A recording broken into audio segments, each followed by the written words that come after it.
শ্রাবণীর সাথে সবাইকে স্বাগত জানিয়ে আজকের একটু অন্যরকম রেসিপি নিয়ে চলে এসেছি। আশা করি সকলেরই ভালো লাগবে। তাই রেসিপিটি অনেকের কাছে হয়তো চেনাও হতে পারে, আবার অচেনাও হতে পারে।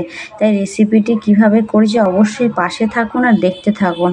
তাই রেসিপিটির নাম হলো কাতলা মাছের মাথা দিয়ে কুমড়ো পুঁই শাক, ও স্পেশাল হচ্ছে কাঁঠাল দানার চচ্চড়ি। চলুন তাহলে। এখানে আলু বুটো বুটো করে কাটা আছে, আর কুমড়ো আছে, পুঁই শাক আছে। খুব সুন্দর করে কেটে পরিষ্কার করে ধুয়ে রেখেছি আগে থেকে। এবার পার্ট বাই পার্ট দেখাবো কিভাবে রেসিপিটি বানিয়েছি। আর একটা গোটা কাতলা মাছের মাথা আছে 2 টুকরো করা। তো এই মাছটা আগে প্রথমে আমি ভালোভাবে ভেজে নেব, একটু কড়া করে, নাহলে কিন্তু ভালো লাগবে না। তাই গ্যাস ওভেনে কড়া বসিয়ে তাতে তেল দিয়ে ভালোভাবে তেলটা গরম করে নিয়ে নুন হলুদ মেখে মাছের মাথাটা আমি ফ্রাই করতে দিলাম। তো মাছের মাথাটা এপিট ওপিট করে ভালোভাবে ভেজে নিতে হবে প্রথমেই, নাহলে কাঁচা থাকলে কেমন একটা আষ্টে আষ্টে গন্ধ থাকবে। তাই মাছের মাথাটা আমাদের প্রথমে ভালোভাবে ভেজে নিতে হবে। ভিডিওটি মাঝখানে বলে ভালো লাগলে অবশ্যই সাথে থাকুন, লাইক কমেন্ট অ্যান্ড শেয়ার করবেন। আর নতুন হলে অবশ্যই সাবস্ক্রাইব করার অনুরোধ রইল। পুরাতন তো আছে সাথে, নতুনদেরকে আহ্বান জানাই। তো মাছের মাথাটা প্রায় ভাজা কমপ্লিটের দিকে। এবার আমি একটা পাত্রে তুলে নেব মাছের পাত্রটা একটা ডেচকির মধ্যে। তো এরপরে আমি মাছের মাথাটা তুলে নেওয়ার পরে ওই যে তেলটা বাকি আছে, ওই তেলেই আমি রেসিপিটি বানাবো। আর যেটা বলেছিলাম স্পেশাল হচ্ছে কাঁঠাল দানা। আর এই কাঁঠাল দানা দেওয়ার জন্যই কিন্তু রেসিপির স্বাদটা সম্পূর্ণ চেঞ্জ, খুব সুন্দর অসাধারণ টেস্ট হবে। তো এই যে বাকি তেলটা আছে, এই বাকি তেলে 1 চামচ মতো 5 ফোড়ন দেবো। 5 ফোড়ন তো 2-1 সেকেন্ড মতো ভালোভাবে গরম করে নেব। গরম করে নেওয়ার পর এখানে কুচানো পেঁয়াজ আর কাঁচা লঙ্কা অ্যাড করে দেবো। কাঁচা লঙ্কা আর কুচানো পেঁয়াজটা দিয়ে দেবো। তো কুচানো পেঁয়াজটা দেওয়াতে ভালোভাবে নাড়াচাড়া করে নেব। নাড়াচাড়া করে নিয়ে এবার এখানে 3-4টে কাঁচা লঙ্কা দিয়ে দেবো। কাঁচা লঙ্কা দিয়ে ভালোভাবে ফোড়নটা ভেজে নেব। ভালোভাবে ফোড়নটা ভেজে নেওয়ার পরে যে সবজিগুলো রেখেছি, কুমড়ো, পুঁই শাক আর আলু, কাঁঠাল দানা, এটা আমি দিয়ে দেবো চচ্চড়ির জন্য কড়াতে। এরপর এখানে পেঁয়াজটা আমার প্রায় ভাজা হয়ে গেছে। এবার সবজিগুলো সব এখানে আমি দিয়ে দিলাম। দিয়ে দেওয়ার পরে ভালোভাবে একটু নাড়াচাড়া করে নিতে হবে, একটু ভাজা ভাজা ভাব করে নিতে হবে, নাহলে ভালো লাগবে না। তাই সবজিটা একটু ভাজা ভাজা করে নিতে হবে, গ্যাসের ফ্লেমটা মিডিয়ামে রেখে। এইভাবে সবজি চচ্চড়ি করলে অসাধারণ খেতে লাগবে। ভাতের সাথে তো ভালোই লাগবে, এমনকি রুটি, লুচি, পরোটার সাথেও খেতে ভালো লাগবে। তো এই পর্যায়ে এসে কাঁঠাল দানাটা আমি দিয়ে দিলাম। কাঁঠাল দানা দিয়ে একবার হলেও বাড়িতে ট্রাই করুন, দেখবেন সকলের মন জয় করবেন রেসিপিটি বানিয়ে। তো কাঁঠাল দানা, কুমড়ো, পুঁই শাক, আলু একসাথে দিয়ে ভালোভাবে নাড়াচাড়া করে সবজিটা একটু ভাজা ভাজা করব। পাতাগুলো বেশ, পুঁই শাকের পাতাগুলো বেশ সিদ্ধ সিদ্ধ ভাব হয়ে এসছে। এবারে একে একে এখানে আমি ঘরে থাকা যে মশলাগুলো থাকে একে একে দিতে থাকবো।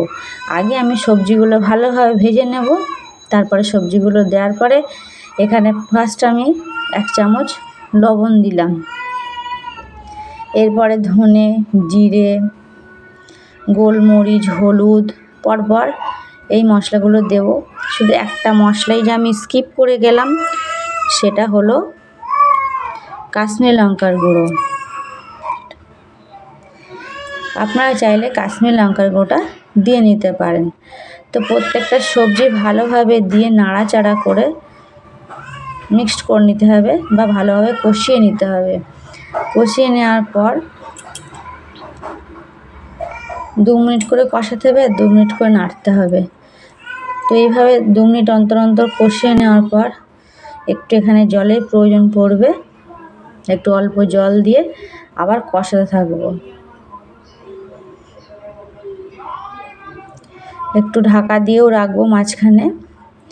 যাতে সিদ্ধ একটু হয়ে যায়। এখানে দেখে মনে হচ্ছে সবজি অনেকটাই সিদ্ধ সিদ্ধ ভাব হয়ে এসছে। পরপর এইভাবে খুন্তি দিয়ে এপিট ওপিট করে সবজিগুলো ভালোভাবে নাড়াচাড়া করে দেব। দেওয়ার পর এখানে একটু বাকি আছে যে জলটা এবার একটু দিয়ে দেবো। জলটা দেওয়ার পরে ভালোভাবে নাড়াচাড়া করতে থাকবো। অল্প করে জল দিলাম সবজিটার সাথে একটু ভালো করে দিয়ে নাড়াচাড়া করে ভালোভাবে সবজি সিদ্ধ হওয়ার জন্য যে পরিমাণটা জলের প্রয়োজন সেটা এখানে আমি দিয়ে দিলাম। দিয়ে সবজির সাথে জলটা ভালোভাবে মিক্সড করে দেওয়ার পর যে মাছের মাথাটা ভেজে রেখেছিলাম আগে থেকে, সেই মাছের মাথাটা দিয়ে দেবো। দিয়ে দেওয়ার পর 5 মিনিট মতো আমি ঢাকা দিয়ে দেবো রান্না করার জন্য।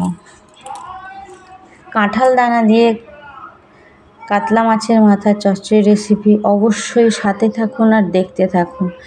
তো 5 মিনিটের মাঝখানে আমি একবার দেখিয়ে দিলাম সবজিটা কতটা সিদ্ধ হয়ে এসেছে, এখনও জল ভাব আছে, তাই আমি আবার একটু নাড়াচাড়া করে আবার একটু ঢাকা দিয়ে দেবো।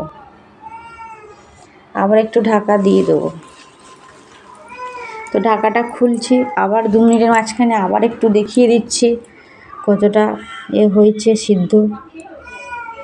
আর একটু অল্প বাকি আছে, দেখছি সবজিগুলো সব সিদ্ধ হয়েছে কিনা খুন্তির কানা দিয়ে। অনেকটাই হয়ে এসেছে সবজিটা।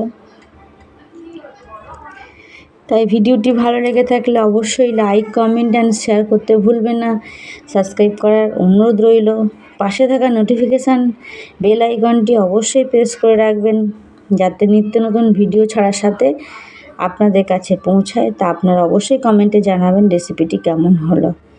তো রেসিপিটি প্রায় শেষের দিকে,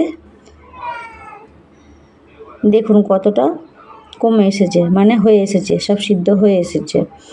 সব শেষে চিনি একটু দিয়ে দিলাম। আপনারা চাইলে এখানে স্কিপ করে যেতে পারেন, যেহেতু এটা কুমড়ো পুঁই শাক, তাই এখানে একটু মিষ্টি টিষ্টি দিলে ভালো লাগবে খেতে, তাই একটু আমি অল্প পরিমাণ চিনি দিয়ে দিলাম। আপনারা চাইলে স্কিপ করে যেতে পারেন। তো এইভাবে নাড়াচাড়া করে আবার একটু 2 মিনিটের জন্য ঢাকা দিয়ে চচ্চড়িটা দেখছি কতটা হয়ে এসছে। তো এবার চচ্চড়িটা আমি একদম শেষের দিকে কাতলা মাছের মাথা ও কাঁঠাল দানা দিয়ে চচ্চড়ি অলমোস্ট ডান। ভালো থাকুন, সুস্থ থাকুন। দেখা হচ্ছে অন্য কোনো রেসিপিতে নেক্সট।